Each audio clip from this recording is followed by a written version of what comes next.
Olá, queridos. Eu sou Maximiliana Reis, atriz, diretora, produtora e também administradora do Teatro Gazeta, que fica ali na Avenida Paulista 900. Eu te convido a entrar nas nossas redes sociais, Teatro Gazeta Oficial, no Instagram e no Facebook, e na minha rede social, que é Maximiliana Reis.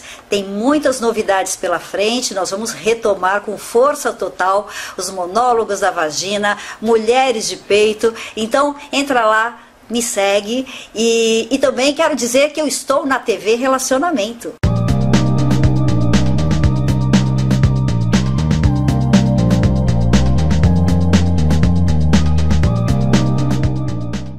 Olá, internautas, iniciamos mais um programa Gestão Executiva e nós tínhamos tido a oportunidade de conversar com Marcelo Silva, presidente da W2Com, e falamos ali sobre a Lei Geral de Proteção de Dados. Ele deu uma explicação professoral muito bonita, muito acentuada, e hoje nós vamos tratar de um assunto que muita gente acha que é um bicho-papão, que é o compliance. Verdade. E as formas da gente minimizar essa compreensão e transformar ela numa realidade melhor.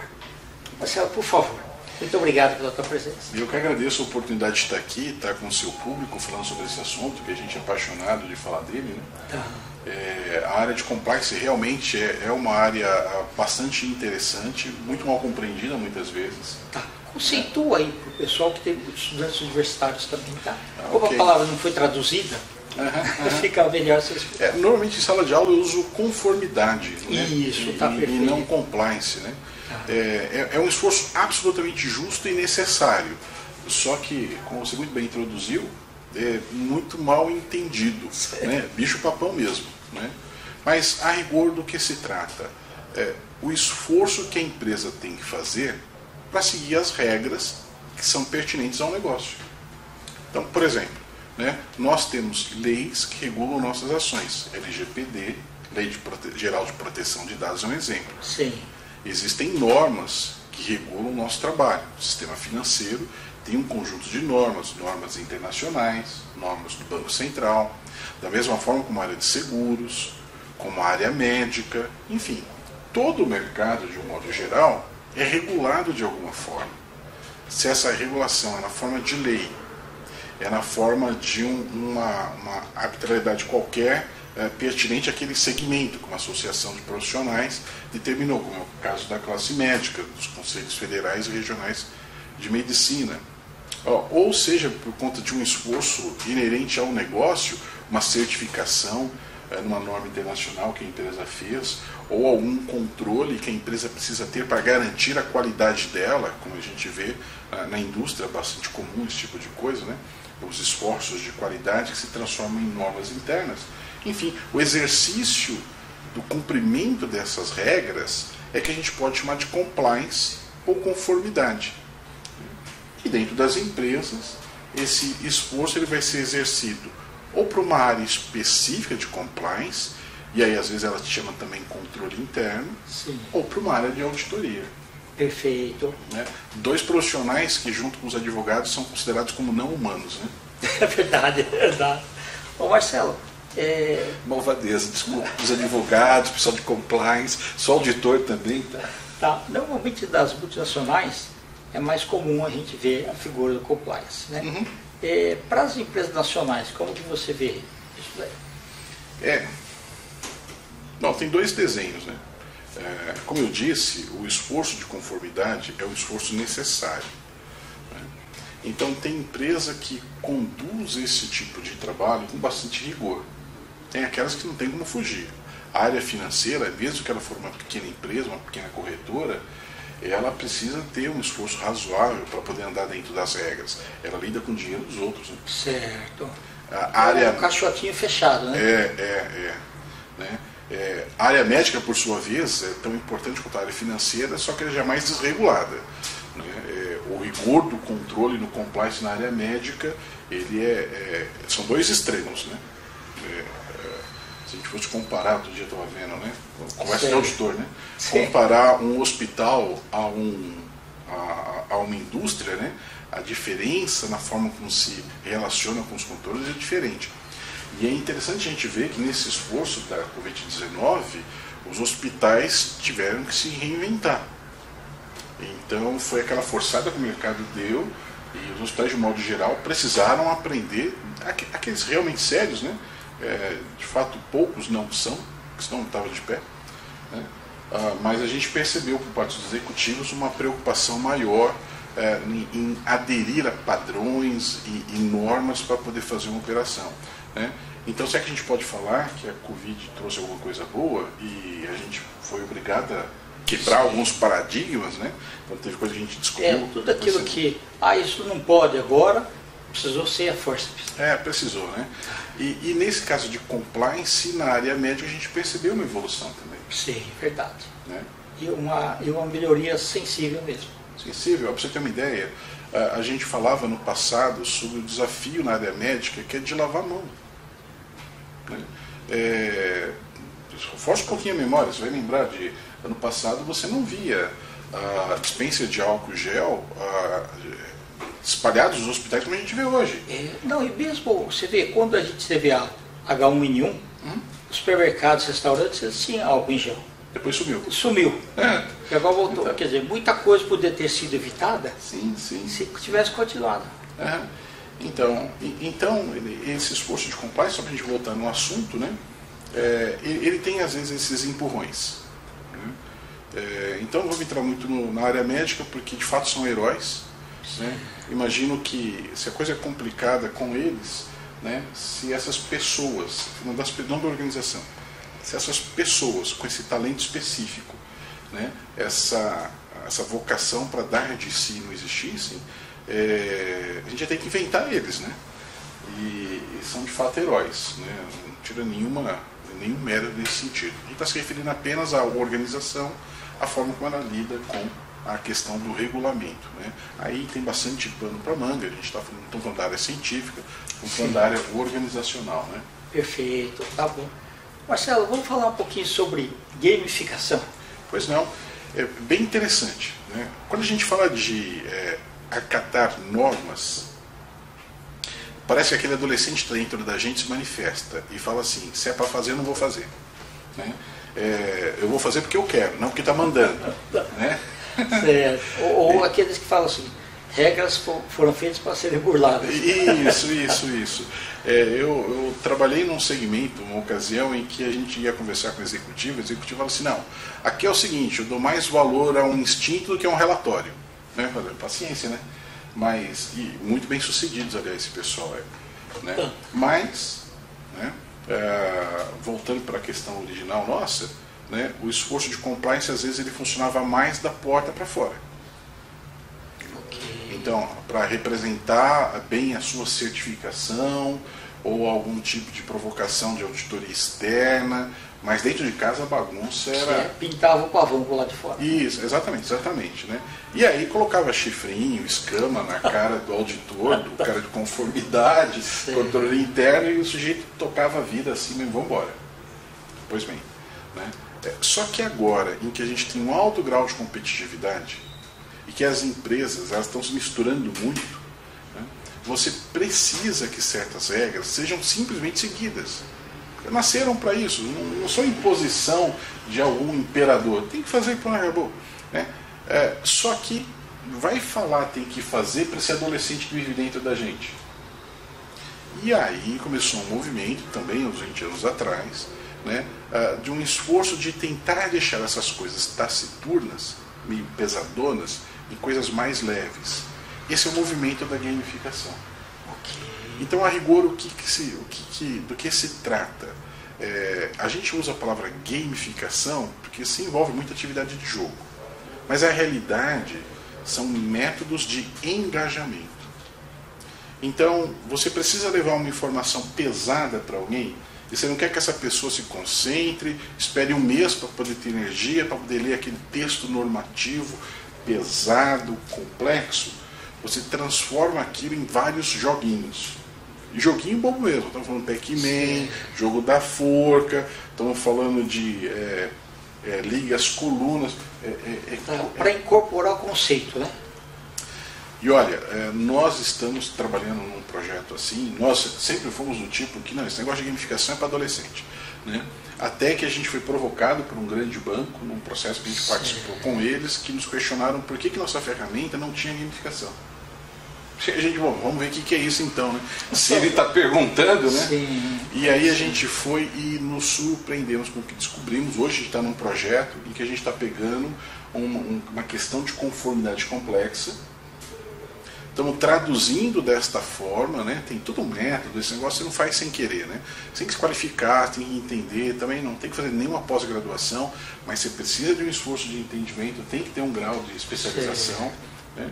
A gente foi atrás dessa competência e estamos colocando e a gente está se surpreendendo, né? Bacana. Porque é um assunto complexo como cumprimento de regulamento legal sendo discutido pelo porteiro de um jeito...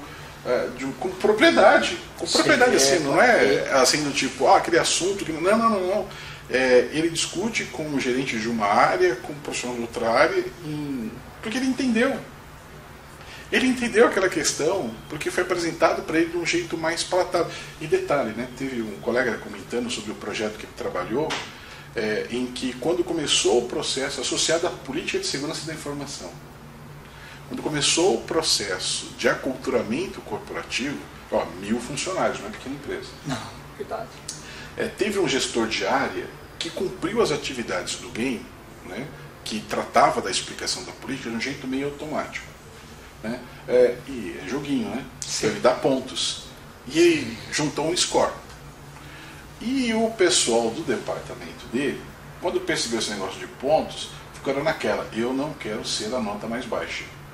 Ok, bacana. E como a regra todo mundo conhece, forca, corridinha, tal, entre eles criaram um mercadinho de moedas. Quantas moedas você ganhou? Quantos diamantezinhos você ganhou? E o último colocado era o gerente da área. Aí o gerente da área teve que ligar na área de segurança da informação, assim, será que você pode resetar o meu usuário? Porque está sendo complicado administrar essa baixa moral que me foi atribuída. Porque assim, como que você, chefe, tem uma nota tão... Você não entendeu nada da política de segurança da empresa? E o sujeito precisou fazer. É o interessante pelo seguinte, o ser humano aprende muito da repetição. É isso aí. E você ficar lendo e relendo os fluxogramas e processos e tudo mais, é muito complicado. Agora, nos joguinhos, ele vai ficando bom naquilo. Então, o joguinho ele tem uma pegada bastante interessante. Primeiro, ele valoriza o educador. Ok, né? tá. Porque o educador é aquele profissional dedicado à transmissão de conhecimento. Sim. E o educador foi sendo substituído pelos especialistas. Então, você é especialista em plantar alface, então você vai ensinar todo mundo a plantar alface. Só que o sujeito ele conversa bem com terra, com semente, com planta, não com gente. Quando você resolve fazer um engajamento maior da sua equipe, que você precisa usar, por exemplo, a ferramenta de gamificação, se você colocar aquele mesmo especialista para poder tocar, sem nenhum tipo de bagagem de educação, vai ficar um negócio quadrado. Daqui um mês o pessoal larga a mão e o engajamento não vai acontecer. Mas quando você chama, como por exemplo a cinegrafia, todo mundo agora tem celular, acha que é um cinegrafista. Isso, já quer ganhar o Oscar, inclusive. Isso, não é assim que brinca, né? Enfim, então com gamificação, você precisa do apoio de um educador para saber como usar bem aquela ferramenta. E aí a gente teve um caso aí, uma pessoa do segmento estava me contando esse caso, né? O rendimento das empresas, inclusive financeiro, né, é fora da escala. Ok. Né? Porque na medida em que as pessoas entendem, aquele adolescente aqui dentro, ele começa a ficar mais calminho. É verdade. Né? E tem uma coisa, né? Antigamente, o que acontecia? O conhecimento sempre foi linear. E a informação também acompanhava mais ou menos aquilo, que eram os jornais em papel e tudo mais, ou a rádio peão aí, que hoje chama fake news. Né? Mas hoje, a informação é exponencial. É isso aí. Só que a pessoa tenta pegar o máximo de informação, mas o conhecimento é linear. Então precisa dessas ferramentas. Precisa de alguma coisa que dê uma encurtada no caminho, mas não diminua o conteúdo. Isso, e o grau de importância. E aí o que a gente está aprendendo, e a gente está nesse exercício de aprendizado, tá? O que a gente está aprendendo é que as pessoas elas são capazes de aprender. Mas você precisa achar o caminho dela. A gente sempre soube disso, aliás. Sim, exatamente. E a gamificação é uma forma de você poder quebrar mais um paradigma. Né? E ela é adaptada para todos os perfis. Isso que é bacana. São técnicas. Né? Não precisa ser o cara da área de exatas ou de humanos, ele equaliza nesse ponto. Pois é, tem um pensador sobre esse assunto, ele fala que quando você dá o contexto de jogo para uma pessoa normal, né? Ela muda o mindset, mesmo que ela não seja uma pessoa competitiva. Tem a ver com o desafio e daquele negócio de quebrar o gelo que a gente faz em reunião, inclusive. Mas ele fala que este mindset mudado assim, ó, toma, lê essa norma, fulano. Compliance é assim, né? Ó, lê essa norma que vai ser conforme, não conforme. Né? Você vai ser penalizado por isso daqui ou não. Exatamente, né? Mudou o desenho, assim, fulano, joga esse joguinho de forca aqui. Mas que palavra que está ali de joguinho de forca? Aquela palavra-chave que eu preciso que essa pessoa nunca esqueça. Você vai jogar aqui um Pac-Man. Tá, o que o Pac-Man vai fazer? Ele vai ter que comer aquelas bolinhas associadas a informações que eu preciso que você nunca esqueça. E o dia que você errar, que você ficar inconformado que você bombou no joguinho, você perguntar por quê, eu vou te explicar. Que é aquela informação que você até hoje não conseguiu aprender. Só que não eu vou te apertar. Né? Você vai vir me perguntar porque se não se conforme tem errado aquele exercício. Ok. Né? Este mindset mudado, japonês esse pesquisador, né? Que é diferente. E você tem toda uma forma organizada, é um framework para você poder enxergar as várias especificidades da transmissão do conhecimento. Né? E como você lê o indivíduo em categorias, e a partir daí você vai montando estratégia. Né? Então, algumas ferramentas embarcam nessa tecnologia, esse jeito de pensar, aceleram bastante, né? Mas quando a empresa ela tem um mínimo esforço, a gente está falando aí de esforço que realmente não é grande, né? De entendimento, né? Ela consegue romper umas barreiras que ela não imaginava que estava enfrentando. Maravilha. Marcelo, a W2Com, como é que ela consegue ajudar essas empresas? Nós somos especializados em gestão de risco e orientação para aumentar a resiliência corporativa. Estamos, por conta dessas experiências, acrescentando ao nosso portfólio ferramentas de engajamento para auxiliar no processo de conformidade. Porque a conformidade, ela neste caso, é contra a necessidade da empresa, não contra uma norma específica. Mas da mesma forma como a conformidade normativa, esta orientada a serviço, ou a benefício do serviço, ela também precisa de engajamento. Então hoje a gente pode ajudar as empresas nesse sentido. Ela tem necessidade de aumentar a força dela contra um determinado momento, contra um evento ou contra um esforço de adequação legal. A gente pode ajudar ele a entender isso com elementos que vão falar com a diretoria e de engajamento que vai falar com quem vai executar o trabalho, que é quem carrega a caixa no final. Né? Ok, tá bom. Maravilha. Marcelo, quer deixar uma mensagem aí para os nossos internautas? Pois não. A tecnologia é bastante sedutora, mas até por conta que a gente está falando de engajamento, né, fica patente que as pessoas ainda são importantes. Né? E com todas as diferenças que as pessoas têm entre si, são humanos. E o humano não mudou. Então, o que a gente aprendeu nos livros de René Descartes continua funcionando. Né? Tudo que a gente aprendeu na faculdade sobre aculturamento, eu sou professor de formação, que a gente aprendeu sobre psicologia, continua valendo. Né? A tecnologia está aí para ajudar. A gamificação é um exemplo disso, né? De como a tecnologia pode ajudar, mas não substituir o humano, porque é literalmente algo que faz o humano ser mais humano. Certo. Né? Aprender e exercer esse conhecimento. Sim. E as empresas são feitas por pessoas. Marcelo, quer deixar seus contatos? Pois não. Né? Para acessar o nosso site, é lá na internet, w2com.com.br. O com são dois N's, w2conn.com.br. Né? E a gente está lá à disposição, quem quiser conhecer a gente, conhecer o nosso trabalho, conhecer nossos softwares, né? A gente está à disposição para poder ajudar. Perfeito. Marcelo, muito honrado aí pela tua presença, pela tua atenção e disponibilidade. E principalmente assim, um agradecimento porque você compartilha conhecimento. Tá? feliz de quem foi seu aluno. Muito obrigado. E das empresas que têm a possibilidade de contratar a tua consultoria. Nós que agradecemos esse canal, essa oportunidade, e estamos à disposição. Sempre que precisar. Muito obrigado. Obrigado a você. Internautas, com os agradecimentos, esse grande profissional, Marcelo Silva, nós finalizamos mais um Gestão Executiva. Um grande abraço e até a próxima.